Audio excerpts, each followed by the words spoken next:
If you're tuning in today, I know you are feeling these massive energy shifts happening in the collective. Perhaps you're finding old patterns and that inner critic coming up louder than ever before, and yet your vision, your dreams, your desire for a new future is stronger than ever before. And I'm going to help you make sense of all of this today. We are entering a new season, a new paradigm. We are shifting from the year of the wood snake into the year of the fire horse, which is a huge energetic shift, like very, very different energies. We are moving from a 9-year to a 1-year, another huge shift we are feeling from endings to new beginnings. And in Western astrology, we have this reset energy happening as well as Saturn and Neptune move from the very final degrees of the zodiac into the very beginning degrees of the zodiac, the creator energy. So this is just happening everywhere, whether we look at it through the lens of numerology or astrology, and it's incredible. We're feeling this energy, and I want to help you make sense of it today. And in my world, we don't just talk about these astrological shifts and I'm like, good luck, good luck, there you go, which can lead to a lot of fear in astrology when we're talking about like these changes, but we don't have the tools to know what to do next. So I like to support you in really feeling equipped and how you can work with these energies, and that important reminder as well that it's not just something happening outside of us, the stars controlling us. It is a glimpse into the internal shifts that we are moving through as well. And these next couple of months, so December, January, we are closing off a lot of cycles, and February 2026, we are in like a whole new world. Really, we're in like a whole new world. So many of us are already embodied in this new earth 5D consciousness, and we're already living from that space. That's one of the interesting things about being here in the earth plane, coming to earth school, is souls incarnate with all different missions, all different levels of consciousness, and yet there's something that ties us all together, and that's why we are here at the same time. And it is possible to be here on the earth plane, but anchored into a higher consciousness that is more rooted in your power as a creator. So let's dive into all of this. Let's begin with the year of the wood snake. And I want to give you some dates here for those of you who like to take notes around this and perhaps even look back to what was happening at these times in your life and who really appreciate this cyclical energy and the different seasons that we move through. The year of the snake began on January the 29th, 2025, so earlier this year. And it was very significant because it was also the day of the Aquarius new moon. So we really felt this energy coming in surrounding community and connection. We'll talk more about that later. But the year of the snake, and we are still feeling this energy right now. So we're going to be in the year of the snake until February 16th, 2026. So it doesn't change at the end of the calendar year. And the year of the snake is all about renewal and growth. It reminds me of this quote, as I let go of what I am, I become what I might be. And this has been a year of letting go and releasing. If we think of the snake, it's a shedding of the skin, which represents these old identities that we may have held onto that can support our next evolution. And if we are trying to create change in our life, whether it is growth in our business, maybe reaching more clients, perhaps there's a change in branding, a change in our message. If we're trying to change these things just externally without looking at the identity that is required, it just doesn't work. We have to shift our identity, which is how we see ourselves. It's the energy we are fully embodied in. And a good way to know, like, what identity am I operating from when it comes to client attraction, when it comes to financial abundance, when it comes to my relationships. This can be applied to any area of your life, to your health, to your fitness. How would you answer the question, I am the type, or how would you answer this phrase more than a question? I am the type of person that, fill in the blank. So when it comes to your fitness, I am the type of person that, would you say, I am the type of person that goes to the gym 3 times a week, that is really connected to my body, I'm tuned into how I feel? Or would you say I'm the type of person that just doesn't have the energy, I've never been into health and fitness? However you answer that phrase, guaranteed if you look at your life, it will reflect that in some way. Again, we can apply this to your finances, how you feel about money. I am the type of person that makes money with ease. I am the type of person who people love to pay. I am the type of person who is really good with money. I am the type of person that is resourceful. How would you answer that phrase? And again, guarantee, look at your life, your results will reflect that. But here's the thing, we can upgrade our identity. In fact, we're meant to. And the year of the wood snake really reminds us that we are actually not meant to stay stuck and stagnant. We're meant to shed the identities that don't serve us and evolve and grow. So really working on taking on this self-image, seeing yourself through the lens of your higher self, and beginning to change how you end that phrase of I am the type of person that. How do you want to end that phrase? How can you embody that new identity? And we embody it by practicing it. A new narrative, a new script, a new way of seeing ourselves and life that isn't in the victim mentality, that isn't defined by the past, but is instead defined by what you desire to create and who you know you are at your core. So the year of the snake, and as we wrap up, especially through December, into January as well, but this energy is coming in really strongly. So many of us are already feeling like the December vibes are just very different. Like we're already kind of feeling this new energy coming in. But there still is this theme of like, what do I need to release and what do I need to let go of? What identity am I holding on to that isn't the truth of who I really am? Because a lot of the times we let society define us and what we want. Like there's programming all around us every day, whether it's through ads that we see when we log into Instagram and Facebook, or even just people we follow that showcase their life, their desires that may have nothing to do with you. And this is a message that's really been flowing through in the Akashic records around connecting to your soul truth and how important that is for a fulfilling life and for success that is actually success, not just what society has told us success is meant to look like, but it's actually your definition of soul-aligned success, what you came here to do. Because we can look around at what people are creating perhaps in their business, right? And maybe you see like, these sold out programs or thousands of people in a program or very hands-on one-on-one work, or another person that's doing all digital courses. And we're bombarded with all these messages about what we are supposed to do. And in many ways, it links back to this will bring me more happiness and joy. And different ads and commercials have been playing off this idea for years, right? It's like the classic vehicle commercials. They're never selling the vehicle. They're selling the identity shift of this is the person you are when you drive this vehicle, and ultimately linking it back to you'll be happier. So we have all this programming, and I think, nowadays it may be less still happening in commercials, but we're perhaps tuned in less to that and more to the ads we see on Instagram, Facebook popping up.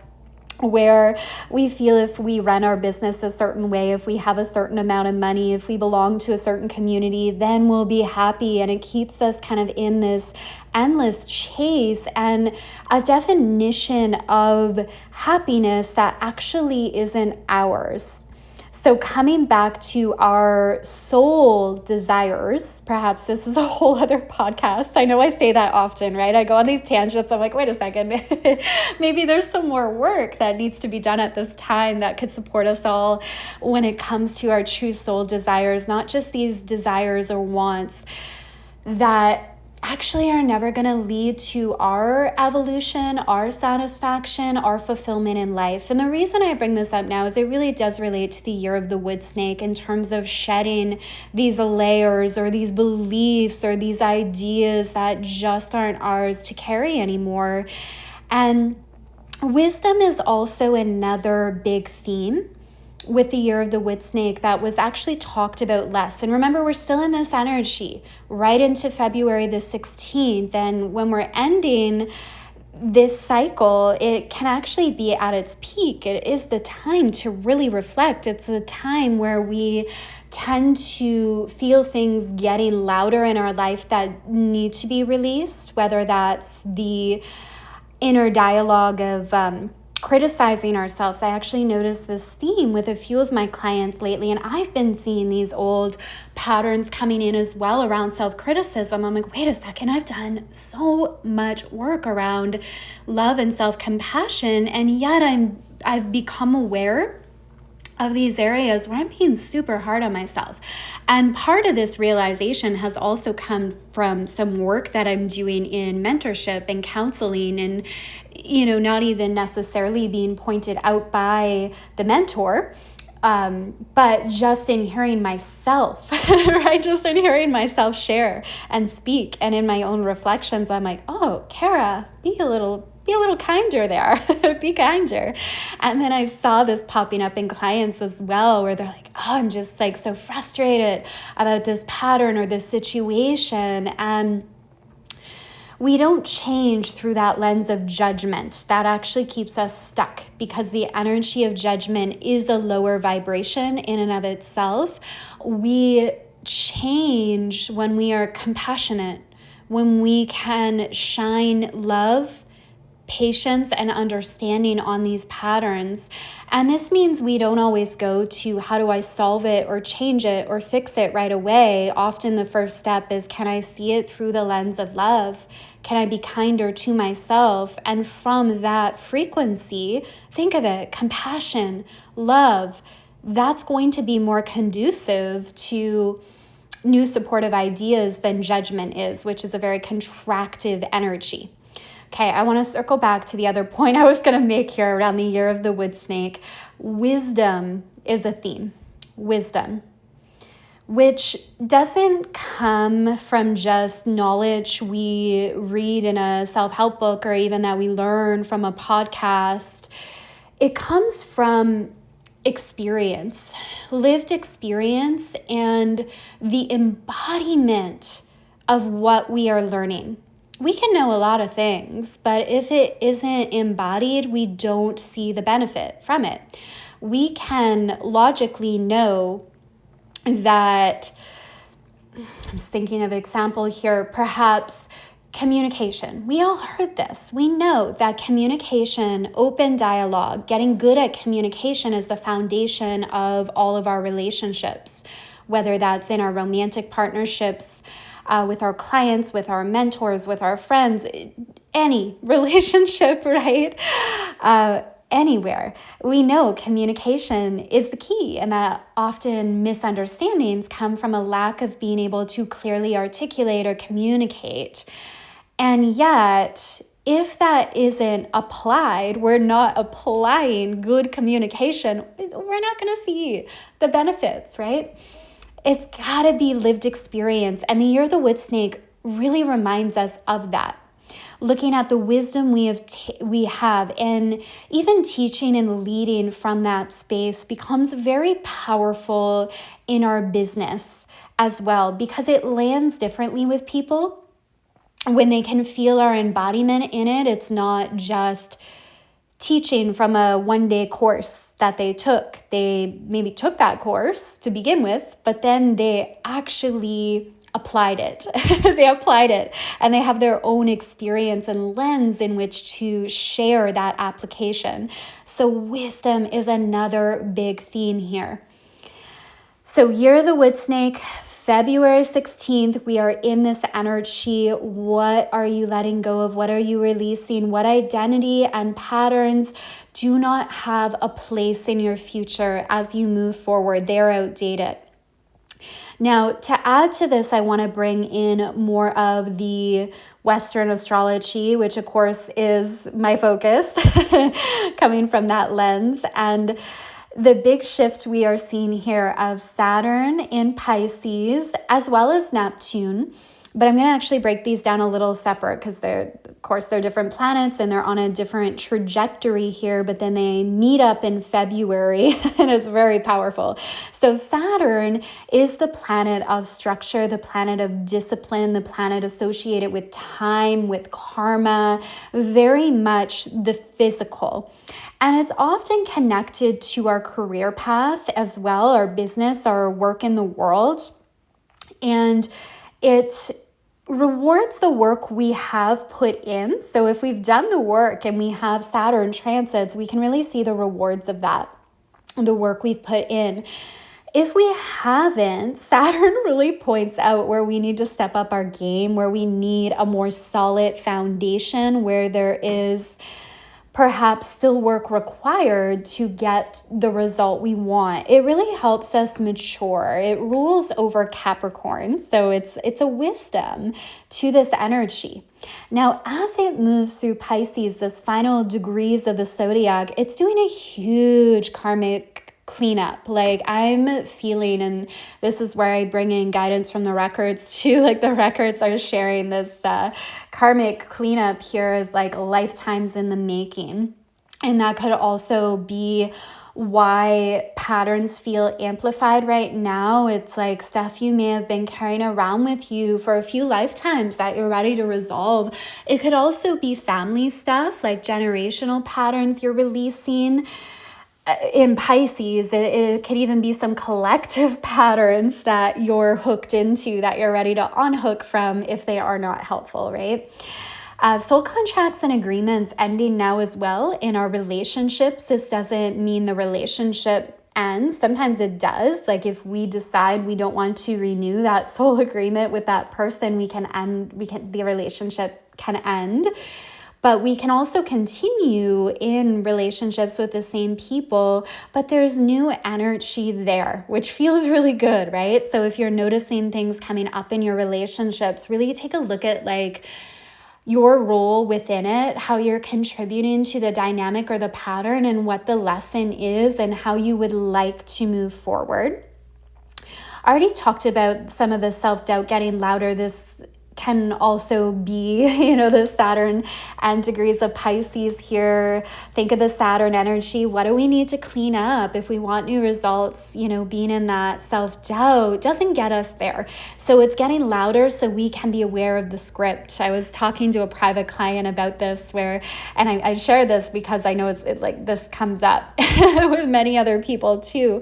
But she was saying, when I'm having these fears come up, like I don't want to manifest it, I want to change it. And I was just saying, once we consciously recognize and give voice to a fear that we have or an insecurity we actually have more power to change it, because it's likely that script has already been running unconsciously. So it's still a big part of what you've been creating. And now giving it a voice is actually allowing you to see it.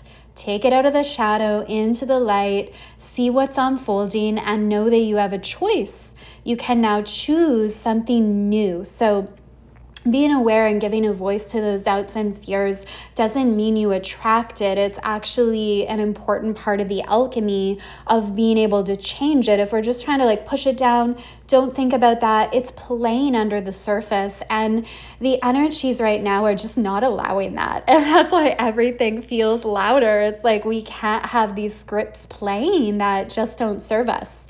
So on February the 13th, Saturn is going to make the shift into Aries. So see why February is a big time here, a big energy shift. We move into the year of the fire horse. We also have Saturn officially moving into Aries as well, which is moving from the end degrees of the zodiac completion to the very beginning, that creator degree, new beginnings happening. So the other planet at play here, very significant, is Neptune. And Neptune's going to make the shift into Aries a little earlier. So on January the 26th, it's going to move into Aries. But that means we still, we pretty much have like rest of December, the majority of January, where Neptune is also hanging out with Saturn at the end degrees of Pisces, end degrees of the zodiac. And while Saturn is more connected to the physical, Neptune is connected to the non-physical, which is the truest part of who we are. Neptune connects us to our spiritual self, our soul level self, or that's like the archetypal energy of it. And it's really interesting because like I just hear so much around Neptune being connected to addiction and illusion and being lost in the fog and just not connected to reality. And I feel like that's really played up in astrology. And I think we can just do better with understanding this energy. We can come at it from a higher consciousness of what we are really able to create, our power in creating, which is going to be, it already is huge. Like Neptune is now moving direct in Pisces, and manifestations can happen really, really quickly. And we're awakening to that more of what we desire to create. And they happen quickly when we're here in the physical, of course, like we've got that anyway, but our consciousness is connected to these higher realms, but we're able to bring it into the physical. And this relates to a discussion around time as well, and how we're experiencing time differently on the planet, and we're not allowing it to confine us as much. We're not trapped in this story that has been passed around that we're running out of time, never enough time. We are disentangling from that story and recognizing its frequency, its energy. That is the language of the universe. And when we operate from that lens, time starts to respond to us. Time expands. And yes, there's still, we're gathering for a group call. We meet at 1:00. Like it's important, right? Or we're going to a doctor's appointment. It's at 10 a.m. Like there's a reason, right now, the way our planet is structured, that we have these things in place. And yet when it comes to what you can create, the more that you can disentangle from linear time, the better, especially, with your creations. So Neptune has been traveling through Pisces for the last 14 years. So it has about a 14-year cycle in each sign. These outer planets hang out longer in each zodiac sign. So this is something else you can look at. What has been the overarching theme of these past 14 years for you? And with Neptune now direct, we really can start to see through illusions as well. There is something to that where Neptune can be related to like the illusions, and we see illusions dissolving at this time. And this can also be where we're seeing certain situations in our life more clearly. It's like a wake-up call in a good way of what do we need to see to really move forward with our goals, with our intentions, with the life we desire to create. So that's a good reflection there on the last 14 years, what this cycle has been for you, overarching themes. And when it moves into Aries, oh my goodness, this is such a shift. So this is a date. If you're following me, we'll talk about this many, many more times. But for now, February 20th, mark that date. This is huge. This is when So February 20th, 2026, we will see Saturn conjunct Neptune at the 0 degrees mark of Aries.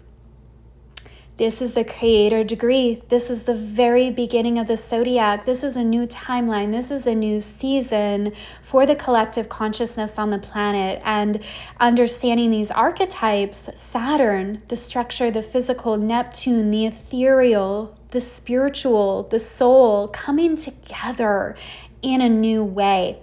And rapid manifestations as we recognize our power. This is another conversation that's come in with a few of my private sessions lately with clients around power and how we are understanding power in a new way, because power is like really key on this planet. But I don't mean a power over other people. We have seen a horrible misuse of power on this planet. We all know this. And it's time for a power that is rooted in our divinity and our interconnectedness, in love, in ascension, in truth. And I see that coming through with this alignment. We'll also really see that connection to our spiritual self in a new way, not just in this distance sense. With Pisces kind of brings that energy of like, it's hard to grasp. Anything in Pisces can feel very ethereal, very hard to grasp. Aries, it's like we anchor it in. This is faith that is lived. It's like it becomes very real, very integrated. And we see a lot of old dynamics collapsing with this cosmic meetup as well, like victim mentality. Like we cannot live from that space. Dreaming without a plan. While these energies, even Neptune and Pisces, these last 14 years, very dreamy vibe, which is like very beautiful, like poetry, dreams, possibilities. It's a really fun energy to play in. And yet, as it moves into Aries, especially this alignment with Saturn, it's about dreaming with a plan. It's about dreaming with action. It's about leadership and embodiment and moving. Aries knows how to move, fire energy. And I know that's what we really want. Daydreaming can feel really good, really fun, and it has a place. I mean, children spend so much time daydreaming, and that's really important, and it's a really beautiful practice. And for all of us into adulthood as well, it is. And I think collectively, though, we're also going to see a shift here of, okay, like take that dream and plan and let's execute. Let's bring it into the now, because our minds can create this idea of someday it'll happen. But why not today? Why not now? Because all of our power, it's all happening in the now. And sometimes even just questioning that when you look at what you feel you will create, and you can break this down for like your business, maybe the queendom that you see yourself creating, the programs, and then ask yourself, like, when do you see this? And if it's just someday, I mean, someday isn't a plan, and someday is very ethereal, and someday never happens because it's always someday. It always is just in the future. Instead of today, we're really feeling the boldness of that energy coming in. What can you do today? Can you be the woman today that creates the results you want? It starts with that embodiment. It starts with speaking that truth into this moment. Like, stop putting your dreams out into the future. And I say that with just so much love. And this is something I'm always working on as well, right? Anything I share, I'm in the work of that too. So very key date, February 20th, Saturn conjunct Neptune, 0 degrees of Aries, new timeline activated for the collective. And let's look now at the year of the fire horse, because we're seeing all this fiery energy coming in. With this Aries energy, there's a focus on fire energy. And then the year of the horse, of course, the fire horse brings in that fire element as well. And that begins on February 17, 2026. So we will end the year of the wood snake. We will lean into the year of the fire horse. And the last time we were in this cycle was 1906 to 1966 was the year of the fire horse. So for some of us, we have not seen this before. I have not seen this year before, this energy before, the year of the fire horse. And we really see a lot of themes here around speed and momentum. This is a fast-moving year. And when I say speed and momentum, this does not need to be chaos. If we are keeping up with the energy, going quicker doesn't feel exhausting. It feels exhausting if that energy isn't in alignment. So if we're looking at other people and we're like, I don't know how they create that much, it feels like a lot. To them, it may not. It's all about, are we in alignment with the energy? Are we moving with it, or are we resisting? Adaptability is going to be so key next year. Themes around trailblazing, as well as connecting with soul family. And this connection piece is just a larger cycle we are moving through, a larger 20-year cycle that kicked off officially throughout this year with Pluto in Aquarius, and it's going to continue, and it's amplified in the year of the fire horse, which is very community focused as well. So I see the Western equivalent to the fire horse energy as the Gemini Sagittarius axes. I feel like it embodies a lot of the similar traits, so that's kind of a new lens to look at it. Gemini is all about adaptability. If something isn't working, we pivot. There's a quickness to the energy of Gemini. So really applying that this year in your business, like don't stay stuck for months seeing if something's going to work. It's like get feedback, pivot, get really good at pivoting, new strategies, new techniques, not repeating the story of feeling stuck, but getting in spaces where ideas abound.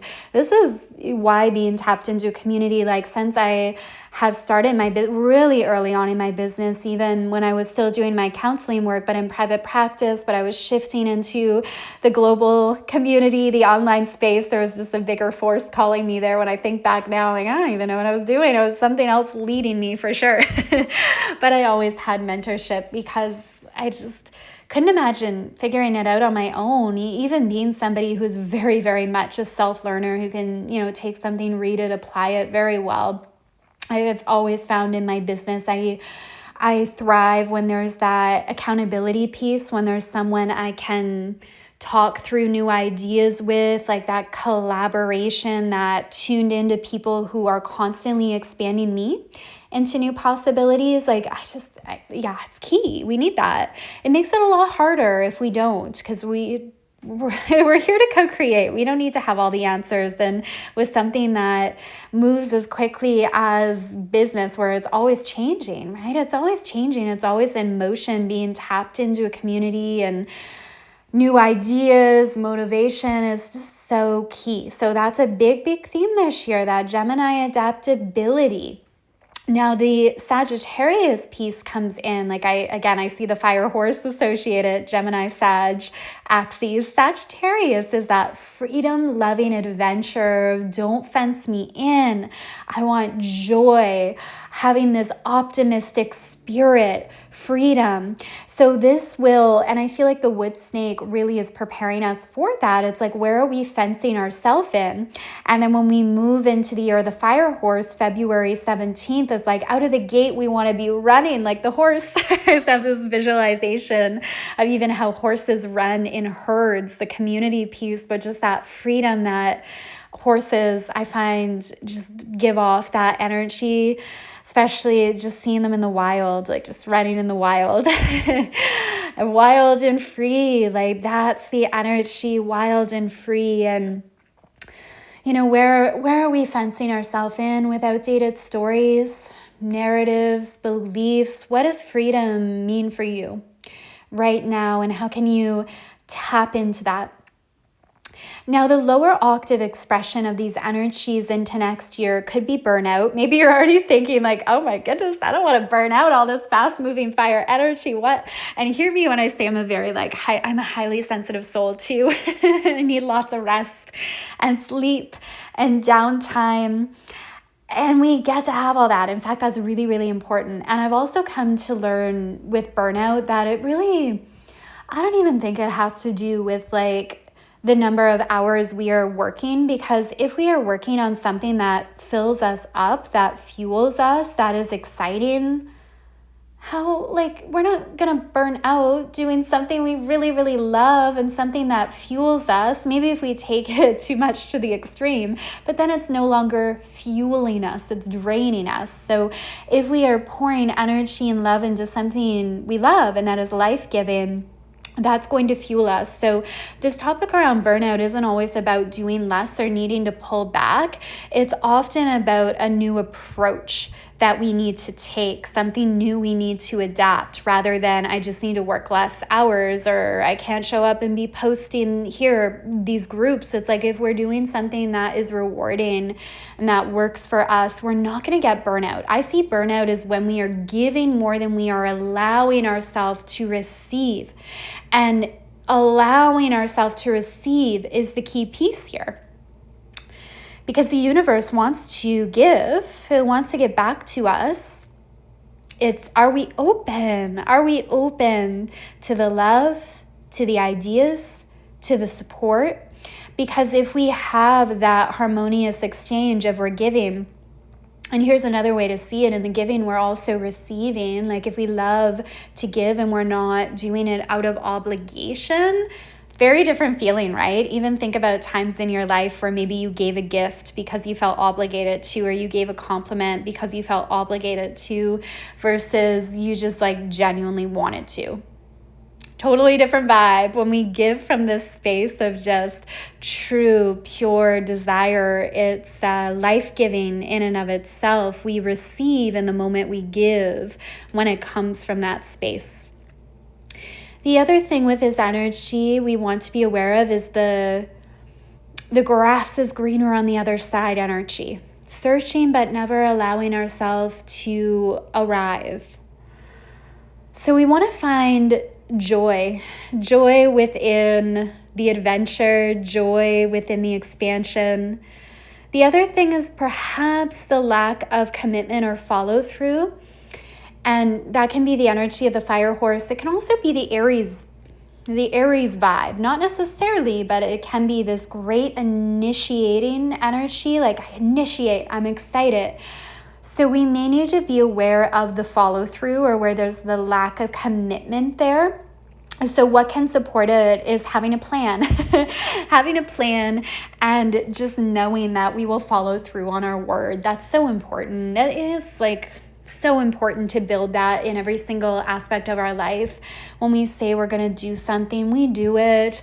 And that's keeping promises to ourselves as well, right? It's not just to other people, although that's really important. It's to ourselves. Like if we say we're going to, launch a program, go to the gym, we do it. And not to the point where it becomes detrimental, anything in extremes becomes harmful, but having that commitment and devotion is a theme we really want to weave into this year. So it's not just the initial excitement, but we're able to sustain it.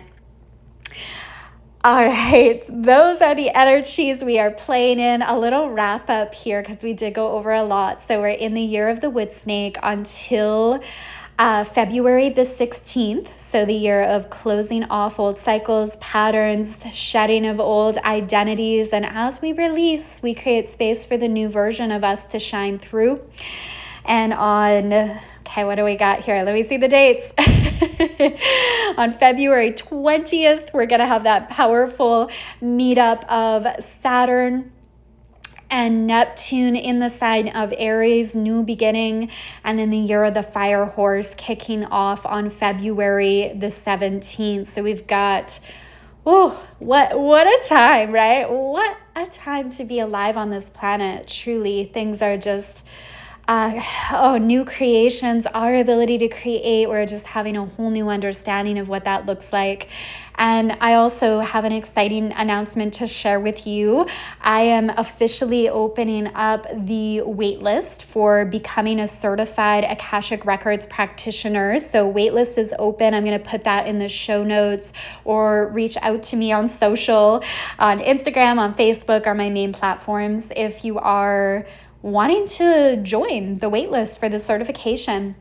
And the beautiful thing about this is it's not one of those certifications where it's like, I'll finally be able to use it once I complete all my readings, I go through the modules. As you go through, you're getting tools to grow your business. your healing. You're tapping into your abundance codes because you're learning to access universal intelligence. Like, it is designed in a way that the shift begins immediately. And I spent so many years in school doing my master's, then I did certifications after that. I love to learn. I really do. I love to be a student as much as I love to be a teacher. So I know what kind of works and what doesn't in these certification programs, and I just wanted to make this where it's life-giving throughout, where as soon as you join, you have access to modules where you begin to heal and shift old patterns. You learn to tap into your records for guidance on course creation, for the message you're here to share with the world. It's like every step of the way you are growing, and then you walk out at the end with this new beautiful tool that you can add to your business. And I also help you successfully incorporate it into your business, so you know how working with the records is going to support your mission, is going to expand whatever you do. And some people use it just behind the scenes as their secret tool for like rapid growth and expansion, and other people use it as a tool directly that they offer their clients. And you probably know, like if you've done work with me, the way I work in the records is very unique. It's not even just about how do we tap in and read them. It's very much about doing activations in this space, doing clearings from this space, and connecting with your spirit team and your higher self-consciousness is kind of my unique spin on it. So I've actually had many people who are already certified in the records take this certification as well, because they really enjoyed the way that I teach about the records and how it really brings in the business component, so they know how to successfully incorporate the records in a way that's going to grow their business. So waitlist below if you are called to learn more. No obligation to actually join the program from the waitlist as well. In fact, in any of my offers, I want people who fully just, they want to be there. They want to be there. So no harm in signing up if you're just wanting to learn more. And if you already know you want to join, the waitlist is still the place to be, because you'll get early bird access and best pricing and special bonuses that only go to people on the waitlist. All right, goddesses, thank you for joining me today. Thank you for being a part of the Born for the Stars community. I am sending you all so much love. If I don't drop another episode before the holidays, I'm wishing you an amazing, amazing holiday season. I'll see you soon.